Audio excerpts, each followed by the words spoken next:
waxaan ka sheekeynayaa qiso cajiib badan. qisadaasi waxay ku saabsan tahay haddii ducadan aad samayso shaydaan jirkaaga ma geli karo, ma aha ma geli doono, maba geli karaba, noocu doona hada shaydaankaas. xadiiskana waa sugaya nabiga calayhi salatu wasalaam, ducadan idin sheegaya oo idin xusuusinaya dadka yaqaano, dadkan aqoon ducadii ka faaidaysanayaan. ducadaas xitaa culummadu waxay dhaheen acdamu ducaa waaye, ducooyinka ducada ugu weyn waaye, sababtoo ah tawxiidkay khusaysaa. wixii tawxiidka khuseeya wax weyn waaye, ilaahay kelinimadiisa, ilaahay awoodiisa. qisaa dhacday, qisadan ka sheekeynayaa, markaasaan ducada aan sheegayaa. gabar ayaa xanuun jiniga muddo dheer hayay, marka culumaa loo yeeray qur'aan inay ku akhriyaan. culumadiyaa timid, qur-aankaa lagu akhriyey. qur-aanka marka lagu akhriyay suuratu saafaad markii la marayay, gabadhaas qur-aankaa lagu dhamaynayay. suuratu saafaad markii la marayay ayaa waxaa qayliyey jinigii ama shaydaankii ku jiray. jiniga qofka gala muslim noqon karaa, mar gaalu noqon karaa. qiso kalean ka sheekeyn doona markaa tan aan dhameeyo. markuu muslim yahay waa ka sheekeyn doonaa, laakiin hadda kan gaalu ahaa. kii gabadha dhibuu ku hayay, muddo dheer ay xanuunsanayd, sanooyin ay xanuunsanayd.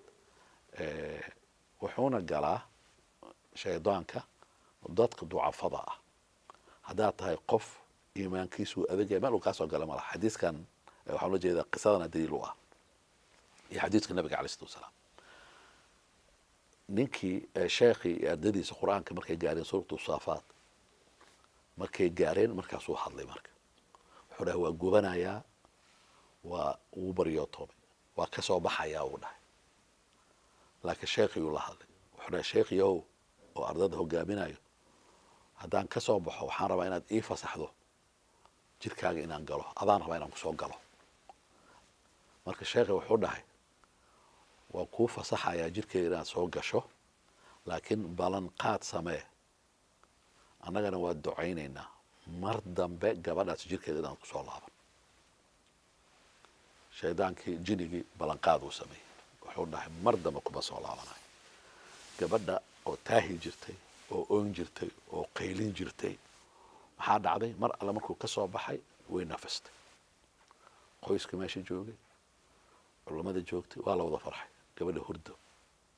ee bilowday, ma hurdi jirin, alxamdulilah. maxaa dhacday? qayluu maqlay marka sheekhi. maxaa qaylinaya? sood oo dhahayo oo qaylo ah oo dhahayo kuma geli karo, kuma geli karo, mana ku noqon karo gabadhii, ma ku geli karo, saasuu leeyahay. marka af carabi ku hadlaya. sheekhi wuxuu dhahay maxaa kuu diiday inaad aniga jirkayga soo gasho? waaba kuu fasaxay. jinigaa hadla fiir. wuxuu dhahay su-aal maku weydiin karaa? haa. wuxuu dhahay maanta salaada subax kadib 100 jeer ma akhrisatay laa ilaaha ila allahu waxdahu laa shariika lah lahu lmulku walahu alxamdu wahuwa calaa kuli shayin qadiir? sheekhi wuxuu dhahay subax kastaan akhristaa. allahu akbar. xadiisaa jira nabiga alay slam uu yihi qofkii salaada fajar kadib ama subaxdii akhrista 100 jeer laa ilaaha ila allah waxdahu laa shariika lah lahu lmulku walahu alxamdu wahuwa calaa kuli shayin qadiir, wuxuu helayaa 100 darajo ilaahay subxaana wa tacala kor u qaadaya. kawar darajada 100aad haddaa taagneed 100 ilaahay kuugu daraya, 200 haysataa, maanaa kor aa aade. 2 100 xasanaadoo ilaahay u qoraya. buuggii oo aakhiro ilaahay subxaana wa tacala insha allah ilaahay midig naga siin doono waa laguu buuxinayaa, 100 xasanaadaa lagu qoraya. 3 waxaa laga tirtirayaa 100 sayi-aad, 100 dembi aad samaysay aa lagaa tirtirayaa. wax weyn waaye, waa dembi badannahay, waa u baahannahay dembiga ilaahay subxana wa tacala inuu naga tirtiro. culummada waxay dhaheen waxaa laga tirtirayaa saxiifadiisa, kitaabkiisa meesha ku qornaa 100 dembiyuu sameeyey ayaa laga tirtirayaa isagoo samayn oo kale. allahu akbar. 4 24 saac shaydaankaa laga xijaabaya qofkaas. ani markaan dhalinyarada hadlaya waxaan dhahayaa you will be insured in 24 hours. dhalinyarada markaan la hadlayo insurance oo ilaahay xaggiisa lagu gelinayaa oo shaydaanka inuusan wax ku gaarsiin karin meeqa saacadood 24 saacadood marka qof maalin kasta akhrisanayo laa ilaaha illa allah wahdahu laa shariika lahu lahul mulku wa lahul hamdu wa huwa ala kulli shay'in qadiir shaydaan ma geli karo marka ducadaasi yaan la hilmaamin qisadaasi iyo ducadaasi intaas ayaan ku joojinaynaa wassalaamu calaykum waraxmatullaahi wabarakaatu sidoo ku xigto waxaan ballan qaaday markuu qof muslim jinni muslim ah inuu dadka geli karo qiso dhacday aa jirto gabaraa waxaa dhacday musqushay orod ku gashay iyadoon akhrisan ducadii la rabay in la akhristo iyadoon horumarin lugtii bidixda la rabay inay horumariso tii midigtay ku horgashay maxaa dhacday waxaa la maqlay qayloa guriga laga maqlay oo gabadha qayladeeda oo aad u qaylinayso iyo gawdeeda dhulka ay ku dhacday waxaa laga soo feeray oo laga soo tuuray musqushi ana markay gashay xoogay ku gashay albaabka u furnaa markaasi kor inay ka timid dhulka ku dhacday intaas kaliya ma ahay jugtaasi shaydaanka jinigana wuu galay markaasuu wadnaha qabtay markaas waxay bilowday inay qayliso way qaylinaysaa familka isku soo orday gabadhi sariirtaa la geeyey culummadiyaa loo yeeray culummadiyaa timid culummadu waa dhakhaatiir oo kale markaasi way qaylinaysaa markaasi kadib way fahmeen culummadii qofkii waa la fahmayaa mararka qaarkood culummada oo aad u daraasayso jiniga iyo axwaashiisa waxay dhaheen gabadhan jiniga ku jira aan la hadalno jiniga marka waa lala hadlay waxaa la yidhi waa la salaamay marka hore sababta waxaa la rabaa in la ogaado jinigan muslimaya mise gaal assalaamu calaykum waraxmatullahi wabarakaatu wuu jawaab wuxuu yidhi calaykum assalaam waraxmatullahi wabarakaatu waxaad u eg tahay jini muslim ah haa muslim aan ahay oo haddaad muslim tahay walaashaa maxaa u dhibaysaa muslimka kale ma dhibe almuslim aqulmuslim muslimka muslim kale walaalkiisa waa ilahi wuxuu inama almu'minuuna ikhwa waa loo wacdiyey markaasaa wuxuu yidhi iyadaana dhibtay anagana waa aargudanay oo maxaa waaye dhibta markaasaa wuxuu yidhi jiniga isagoo hadlaayo gurigeenay soo gashay rasuulka alay salaam wuxuu yidhi musqulaha waa guryo jini markaad danihiina ka dhamaysataan degdega maanta dada musqulaha waxay sameeyaan telefoonay la galaan telefoonkay maaragtay ama waa ka jawaabayaan ama meesha inuu isagoo meesha fadhiya u fiirsanaya guryaha kamid aan booqday dada musqulaha waxay gashteen ama t v ugu rakiban iyo buugaag badan library oo kale buugaag ku taalo uu fadhiyaa wuxuu akhrisanayaa buugu meesha ku akhrisanayaa acuudu billahi min shar rajiim waa akhru zamaankii oo wax walbo way isbedelayaan waxaa dhacday calaa kulli xaal wuxuu yidhi jiniga hadlaayo waxay ku soo gashay horta waxay dhahday jiniga wuxuu dhahay markay soo galaysay lugta midigay xoog iyadoo xoog ku socotay soo gashay xoog dadka qaarkood musqusha markay galayaan ama halahaaya haddii la doono xoogay ku galayaan xoogay ku soo gashay markaas waxay tiri markay xoog ku soo gashay waxay wada martay ee wada dhaawacday ee jajabisay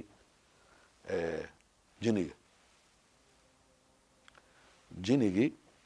markii ay jajabisay manaa jiniga ilmihiisa waayo manaa ilmihii meesha ku dhaawacday ilmihii oo qeelinayo oo oynayo aan usoo orday marka waan ka xanuunsaday sida ilmahayga loo galay markaasa anna feer aan kaga soo saaray musqusha haddana waxaan u xanuujinaa aan ugu dhex jiro waxaan rabaa marka walaashaa waaye dhib waa gaarsiisay intaasoo kuma filna aargudashada aad samaysay may weli kama aargudan dhaawacyo badanaa ii yaaluu dhahay laakiin waxaan rabaa walaashay idinkoo codsigana tixgelinaya inaan ka tago laakiin laba shardi hayay noo sheeg laba shardi kow ducada inay barato labana qaabka loo soo gelaya inay barato qaabka loo soo gelaya waa maxay horta ducada horta qofku u akrinaya kow intuusan soo gelin wuxuu leeyahay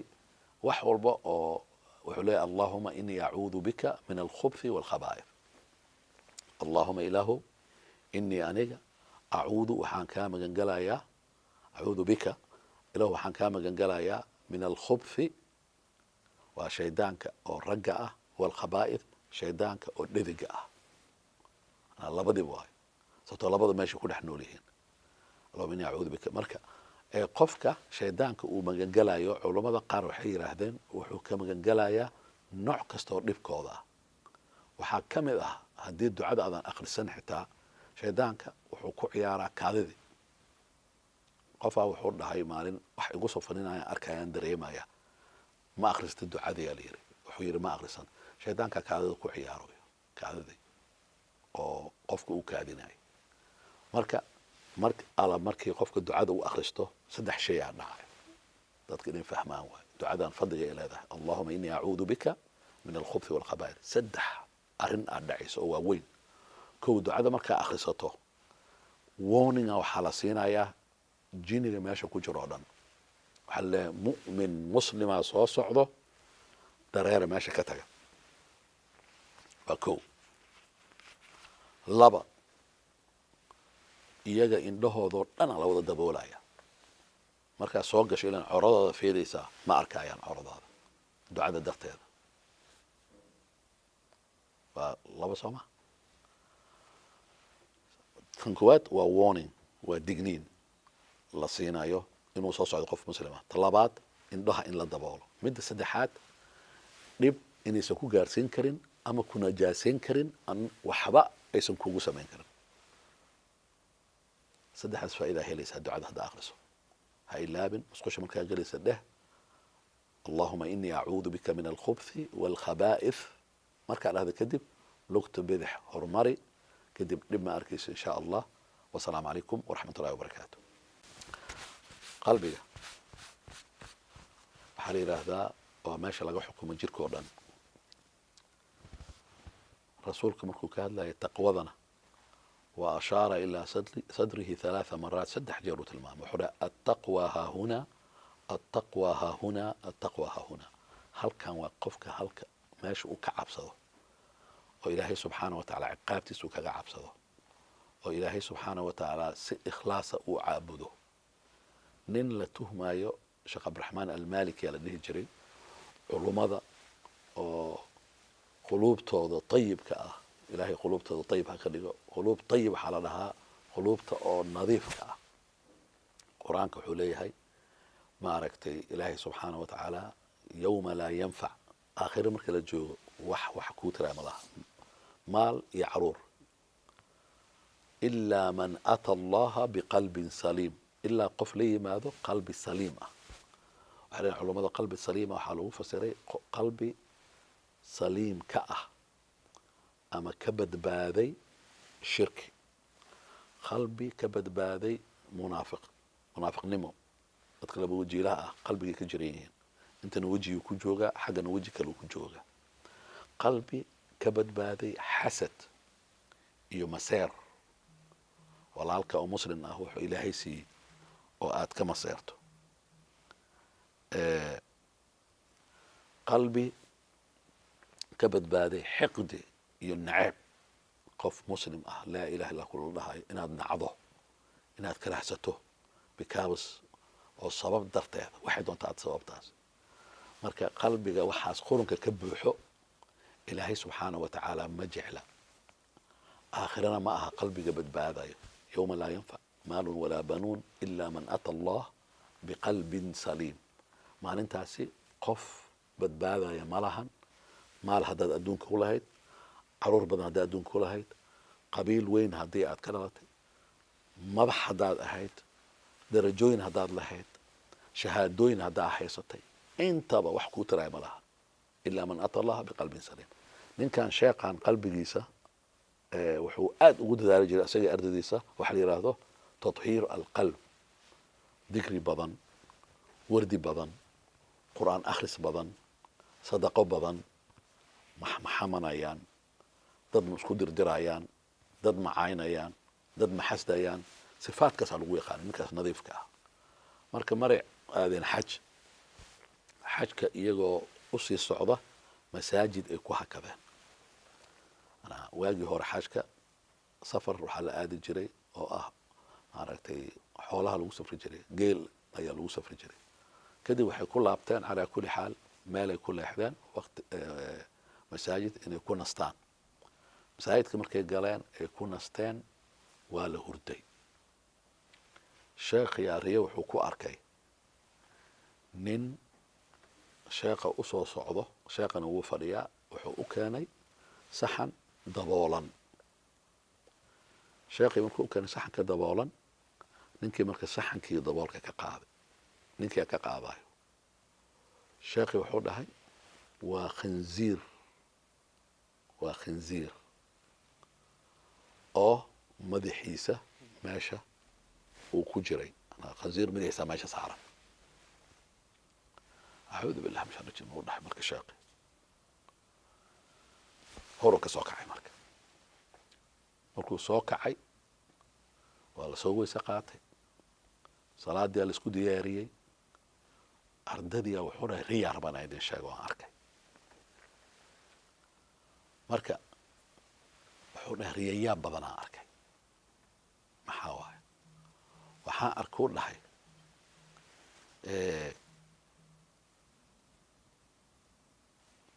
waxaan arkay nin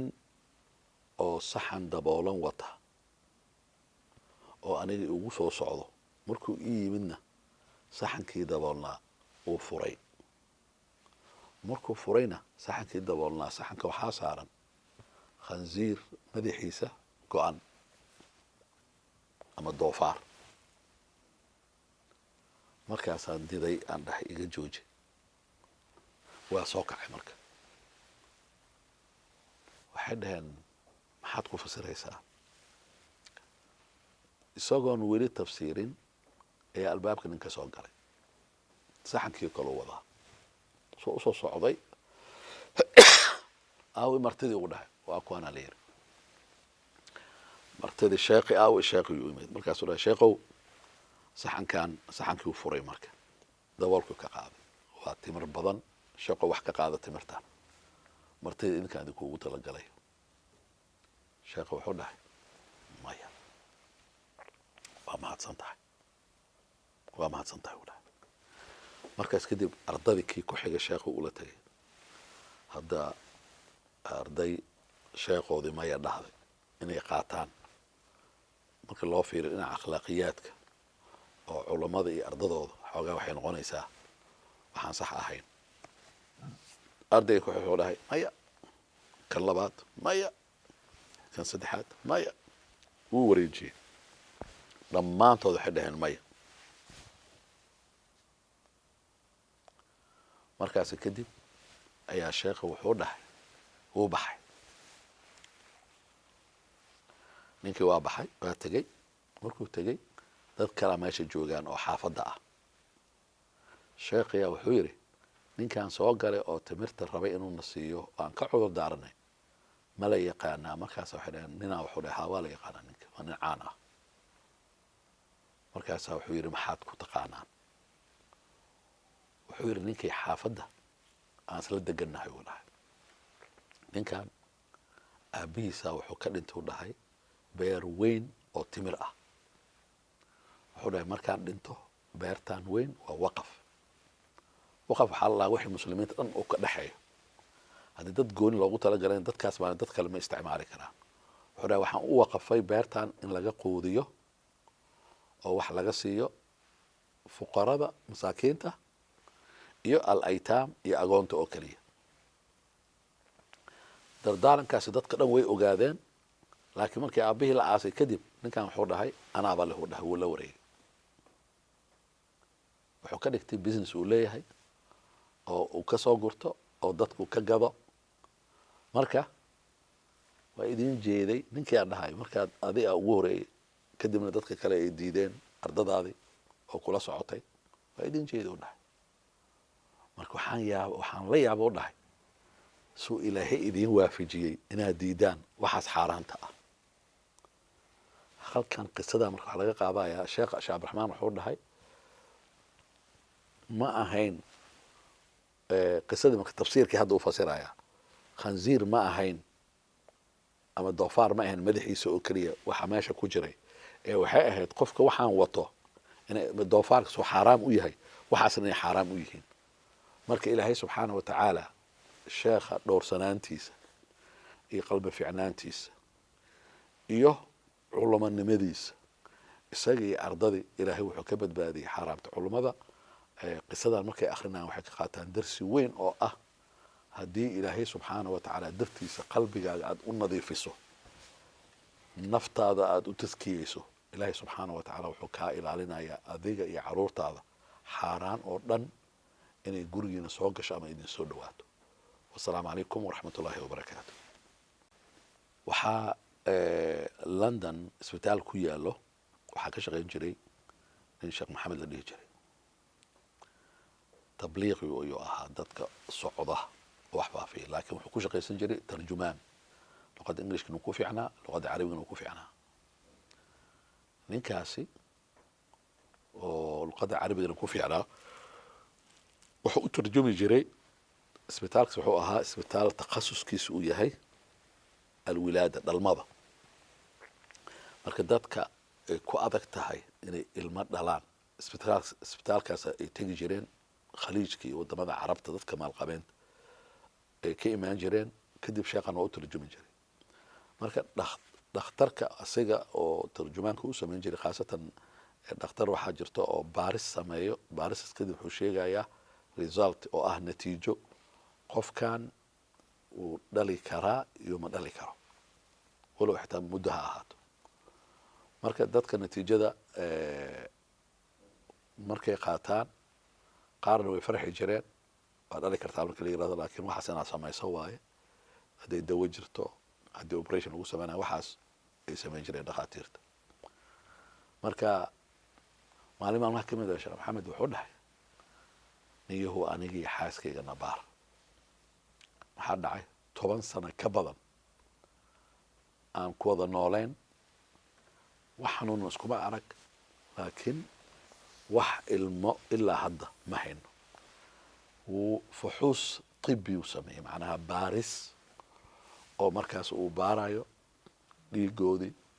wax alla wixii markaasi khuseeya in loo ogaado inay ilmo dhali karaan in kale baarista markuu soo dhameeyey isagu u yeeray xaaskiisa wuxuu yiri waa ka xumahay inaan natiijadan idinla sheer gareeyo natiijada waxa uu dhahay weligiina ilmo ma dhalaysaan weligiina fiir hadalku ku hadlay you will never have children saasuu dhahay based on maxaa waaye uu ku saleeyey baarista aan sameeyo oo dhan ninkan tabliiqiga sheekha ah wuxuu ahaa nin mu'min ah oo ilaahay ku xiran oo darajatul yaqiin gaaray waxaan cadeen u ah hadalkan ku dhahay wuxuu af carabi ku dhahay lasta anta alladhi tuqarriru hada wuxuu yiri let me tell you that you are not the one that will make this decision adiga ma ahan qofka qaraarkan oo ah ilmo inaan dhali doono ee ilmo inaan dhali doonin qaraarkan adiga shaqo kuma leed mana sameyn kartid wuxuu dhahay holiday waa soo aragtuu dhahay 10 sano ka hor 10 sano ilaa hadda ma dhalin haddana xaaladaadii waa kuu sheegay ma dhali doontid sheekhi waa soo baxay sheekhiyaa wuxuu maqlay sheekh kale uu ka maqlay xadiis nabiga calayhi salaam wax dhahayo qofkii cumro aado ilaahay dartiisa maahayna wax kale aysan ka ahayn oo ilaahay subxaanahu wa tacaala weydiista oo gacmaha kor u taaga oo ilaahay subxaanahu wa tacaala weydiista wuxuu rabo oo uu raadinayo ilaahay gacmihiisa oo maran kuma soo celinayo qofkaas oo ilaahay marti u ah xadiiskaas markuu maqlay xaaskiisa wuxuu dhahay soo bax albaabkii lahaan soo garaacayna albaabada insaanka ama bini aadanka ama makhluuqaadka markay kaa xirmaan weligaa ha ilaabin albaab aan xirmaynaa jiro wuuna furan yahay mar walbo anagaanan aadin dhankaas laakiin mar walbuu furan yahay baabullah baabullah baabullah maxaa dhacday huraday aadeen waktiga asaxr waktiga qiyaamu leylka waktiga tahajudka wamin alleyli fatahajad bihi naafilatan lak waktiga rasuulku yiri alayhi salatu wasalaam ilaahaa soo dego markaasaa wuxuu dhahaa yaa wax i weydiisanayaan wax siiyaa fiiri marka saddex xaaladood fiiri kow safar ilaahay dartiisa ah laba cumro waa cibaado khaas ah saddex meesha ay joogaan fiiri waa xaramka oo ka mid ah madaan meelaha ducooyinka lagu aqbalo isagay xaaska gacmo kor u taagay xaaska waa dhinac joogta ilaahow adaa ilmo bixiya ilaahow ilmo nasiya ilaahow wax walba gacantaada ku jiraan ilaahow noo soo daa ilmaha ilaahow wax walbaad kartaa ilaahow dhakhtarka wuxuu yidhi maba kari kartaanba inaad ilmo dhashaan ilaahow adigaa na karaysiin karo inaan ilmo dhalno aniga xaaskeyga ilaahow ani xaas kale uma socdo xaas kalena ma raadinayo ilan kuwaa waxay dhahaan iska furtan mid kale markaad guursato ilmay ku dhalaysaa mayuu dhahay meel kale aan u socdo malaha aadaan ku sugaaya way laabteen uuray qaaday allahu akbar cabdullaahi ay dhashay sanad kadib uur kaloo labaad ay qaaday cabduraxmaan ayay dhashay afdalu lasmaa rasuulka alay slam wuxuu yihi magacyada waxaa ugu fadli badan cabdullaahi iyo cabduraxmaan maxaa dhacday markii muddo 2 sano ka soo wareegtay isagoo labada wiil wado uu dhakhtarka u tagay doctor yes do you remember me may xusuusataa dhakhtarku wuxuu dhahay haa waa ku xusuustaa ilmana waa wadataay wuxuu dhahay kana cabdullaahi ala yidhaahdaa kana cabdiraxmaan dhakhtarku wuxuu dhahay ma waxaa rabtaa inay dhahdo anaa dhalay wuxuu dhahay yes abu cabdullaahi wuxuu dhahay labadan ilmood ilmaheyga waaye wuxuu dhahay dawo maa isticmaashay maya operation baa lagugu sameeyey maya xaaskaaga dawo maa isticmaashay maya operation baa lagu sameeyey maya si caadi a u dhashan si caadi aan u dhalnay markaasaa wuxuu yidhi hadda wax ka dambeeya dadka oo xaaladaada oo kala xaaladaada maaragta xaaladii adiga aad ku sugnayd oo kale markay ii yimaadaan oo natiijada ay noqoto ilmo ma dhali karaa waxaan leeyahay go to Sheikh Mohammed and you tell what you did adaa u sheegaya waxaad samaysay cumrada waxay ka mid tahay acmaasha haddii la sameeyo kadib ilaahay uu ducada aqbalo wasalaamu calaykum waraxmatullaahi wabarakaatu waxaan rabaa inaan idiin sheego xadiis iyo qiso oo yaab badan xadiiskaasi nabiga calay salaam wuxuu yidhi markaad qof walaalkaa ah oo kaa maqan aada u ducayso inta xuquuq ukhuwa walaalnimada xaqooda waxaa ka mid ah qofka walaalkaa asoo kaa maqan inaad u ducayso xitaan ku ogeyn nin ayaa ilaahay subxaanahu wa tacaala wuxuu siiyey 16 caruur waa qisiyaab badan waa qisadan inaan ku dhaqanno waa waxaa ka soo baxayo 16 caruur 16 caruur maxay noqdeen injineero dhakhaatiir macallimiin culamaa udiin 16 waana wada wiilal hal hooyaana wada dhashay waxyaab badan soo maha ninkaas horta waxaa sabab ah intaasoo dhan uu dikri badnaa dikriga badan fadli uu leeyahay waay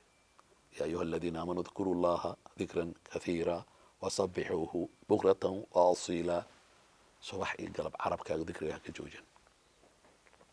نين كان ودعين جري بركة نين أيا أيمد وحويري دادك المها بضن هل أما اللبا أما سدح أيا كهالوضة أما ساقطين النقدان أنا الكوة نرجع كجبي أما عاسيالي النقدان هذه waa lagaa maseera xaafadda 16 kow waa ilmo badan wada wiilal waa cajiib inkastoo islaamka wiilal iyo gabdho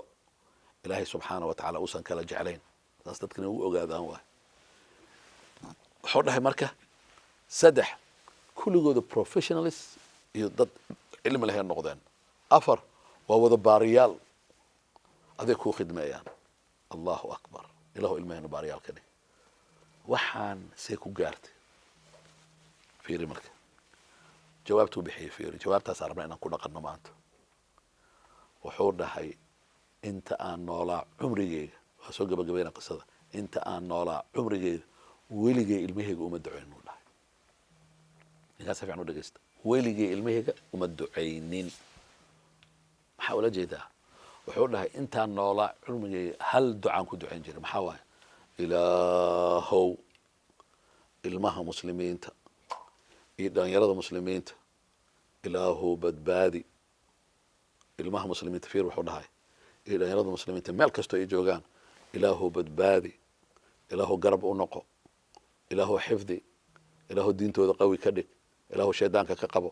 ilaahow sharta ka qabo ilaahow fidnada ka qabo intaas waan ku duceeyaa uu dhahay salaad kasta kadib markaasi ayaa wuxuu yidhi waxaa la tusiyey iyadoo la dhahayo adigana inta aad u weydiisay ilmaha kale oo muslimiinta ah ilmahaaga ilaahay ha kaaga dhigo xadiis waa marka nabiga casan wuxuu yidhi qofkii qof walaalkiisa oo ka maqan u duceeyo oo dhaho ilaahu hebel waxaas iyo waxaas sii